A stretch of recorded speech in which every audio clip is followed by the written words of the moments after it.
عبداللہ بن کعب بن مالک کو ان کے باپ کعب بن مالک رضی اللہ تعالی عنہ نے خبر دی کہ انہوں نے عبداللہ بن حضرت رضی اللہ تعالی عنہ سے اپنے ایک قرض کے سلسلے میں رسول اللہ صلی اللہ علیہ وسلم کے دور میں مسجد نبوی کے اندر تقاضا کیا۔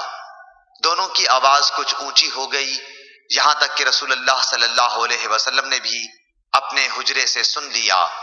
آپ اٹھے اور حجرے پر پڑے ہوئے پردے کو ہٹایا۔ آپ نے کعب بن مالک کو آواز دی، اے کعب۔ کعب بولے، یا رسول اللہ صلی اللہ علیہ وسلم، حاضر ہوں۔ آپ نے اپنے ہاتھ کے اشارے سے بتایا کہ وہ اپنا آدھا قرض معاف کر دے۔ حضرت کعب نے عرض کی، یا رسول اللہ صلی اللہ علیہ وسلم، میں نے معاف کر دیا۔ آپ نے ابن ابی حضرت سے فرمایا، اچھا اب چل اٹھ، اس کا قرض ادا کر۔ صحیح بخاری حدیث نمبر 471۔